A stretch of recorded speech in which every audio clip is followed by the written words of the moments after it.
আমি ডক্টর সুদীপ হালদার। আমি senior surgical oncologist ও cancer surgeon, hope and heal cancer hospital and research institution, যেটা জটিয়াখালী ফুলবাড়ি জলপাইগুড়িতে অবস্থিত, তার আমি সিনিয়র কনসালটেন্ট এবং হেড অফ দ্য ডিপার্টমেন্ট।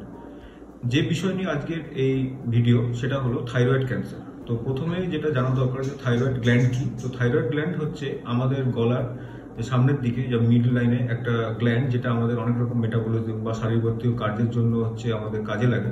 সেই যে গ্ল্যান্ড সেটা আমাদের গলার সামনের দিকে থাকে, সেটাই হচ্ছে থাইরয়েড গ্ল্যান্ড। এবং এটা একটি গুরুত্বপূর্ণ গ্ল্যান্ড, যেটা আমাদের অনেক রকম গ্রোথ, অনেক বাকি শারীরবৃত্তীয় প্রক্রিয়াতে এটা কিন্তু অনেক বেশি একটা গুরুত্বপূর্ণ ভূমিকা পালন করে। এখন এই থাইরয়েড গ্ল্যান্ডে যদি কোনো ক্যান্সার হয় বা যদি কোনো সোয়েলিং হয় বা টিউমার হয়, তখন সেখানে একটা আমরা সাসপেক্ট করি, যেটা আমাদের যদি গলার সামনে কোনো পেশেন্ট একটা সোয়েলিং নিয়ে আসে, যেটা নাকি থাইরয়েড গ্ল্যান্ডটা এমন একটা গ্ল্যান্ড যেটা যদি আমরা যখন ঢোক গেলা হয় তখন সেই গ্ল্যান্ডটা একটু উপরের দিকে ওঠে বা একটা মুভমেন্ট হয়।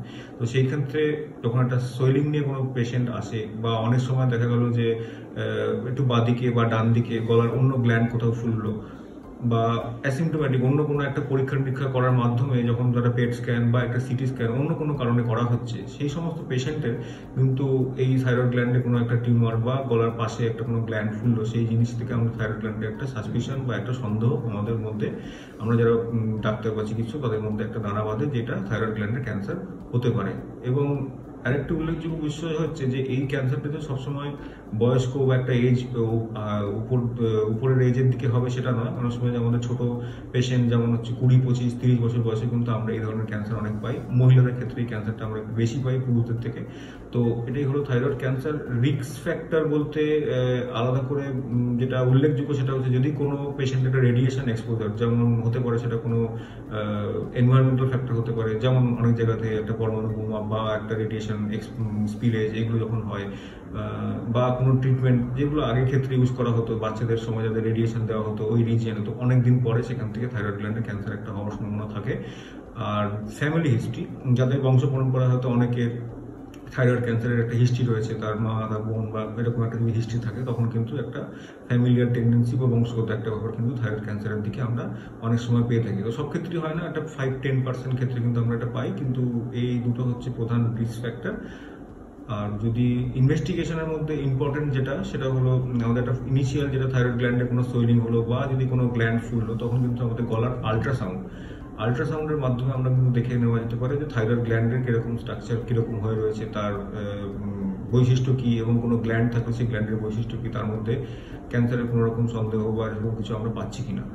আর ওই থাইরয়েডের আল্ট্রাসাউন্ড করার সময় আমাদের অনেক সময় এফএনএসি বা পরীক্ষার মাধ্যমে আমরা কিন্তু সেই গ্ল্যান্ড থেকে হোক বা থাইরয়েড গ্ল্যান্ডের কোনো টিউমার থেকে হোক, আমরা কিন্তু সেটা ডায়াগনোসিস অনেক ক্ষেত্রেই করতে পারি যে এটা থাইরয়েড গ্ল্যান্ডের কোনো রকম ক্যান্সার হচ্ছে কিনা। থাইরয়েড গ্ল্যান্ডের মেন যে ক্যান্সার, সেই ক্যান্সারটা কিন্তু মূলত দু রকমের হয়। দেখা যায় একটা ডিফারেন্সিয়েটেড, মানে নিজে থাইরয়েড গ্ল্যান্ডের মতো যে কাজ বা বৈশিষ্ট্য সেই রকমই কিছু সেল আমরা যখন পাই, সেটা ডিফারেন্সিয়েটেড বা একটা ধরনের। আর আনডিফারেন্সিয়েটেড টাইপ, যেটাকে আমরা ঠিক একটা একই জায়গার মধ্যে রাখতে পারি না বা ধরতে পারি না, বৈশিষ্ট্যগুলো আমরা এলোমেলো একটা বৈশিষ্ট্য। তো ডিফারেন্সিয়েটেড থাইরয়েড ক্যান্সারটা মেনলি আমরা বেশি পাই। আনডিফারেন্সিয়েটেড বা অ্যানাপ্লাস্টিক যেটাকে বলে, সেই ক্যান্সার কিন্তু আমরা একটু বেশি এজের দিকে, বা আমরা যেটা পাই তার প্রগনোসিস বা তার ট্রিটমেন্টগুলো একটু অন্যরকম বা একটু খারাপের দিকে।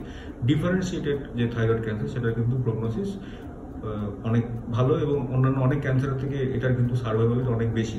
এখন এই ডায়াগনোসিস হওয়ার পরে আমাদের মেন যে ট্রিটমেন্ট সেটা হচ্ছে সার্জারি, সেটা অপারেশন। এবার সাইজ বা আরও কিছু ফ্যাক্টরের উপর ডিপেন্ড করে আমাদের আইদার থাইরয়েড গ্ল্যান্ড পুরোটা বাদ দিতে হয়, বা অনেক ক্ষেত্রে আমরা একদিকে থাইরয়েড গ্ল্যান্ডকে আমরা বাদ দিতে পারি।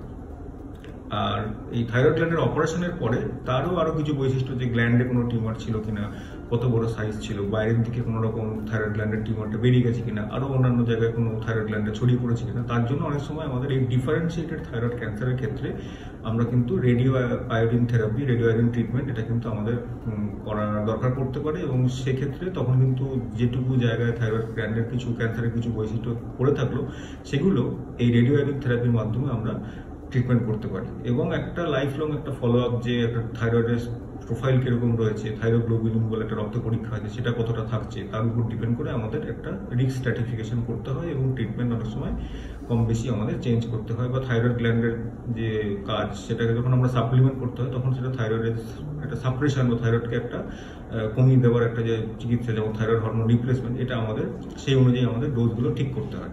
এটা ফলো আপে থাকতে হয় 3 মাস বা 6 মাস ছাড়া ছাড়া আমাদের কিছু ব্লাড টেস্ট করতে হয় পেশেন্টরা। কিন্তু এই একমাত্র ক্যান্সার যেখানে আমরা 20 ইয়ার্স সার্ভাইভাল রেট, মানে অন্যান্য ক্যান্সার ক্ষেত্রে মূলত আমরা 5 ইয়ার্স সার্ভাইভাল, মানে একটা পেশেন্ট এই ক্যান্সারের থেকে 5 বছর কত পার্সেন্টেজ পেশেন্ট মুক্ত থাকছে।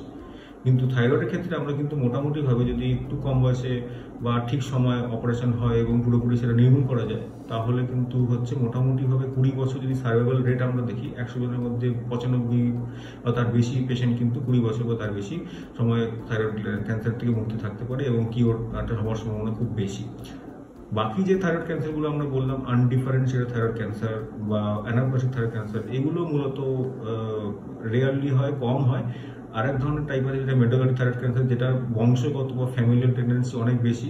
তো সেগুলো আমাদের কাছে সেই ক্যান্সারের হারও তুলনামূলকভাবে কম এবং তার প্রগনোসিস তুলনামূলকভাবে এই যে ক্যান্সারের যেটা ডিফারেন্সিয়েটেড প্যাপিলারি বা ফলিকুলার, এই টাইপের যে ক্যান্সারের ক্ষেত্রে আমরা এতক্ষণ আলোচনা করলাম, তার থেকে কিন্তু তাদের প্রগনোসিসটা রিলেটিভলি খারাপ।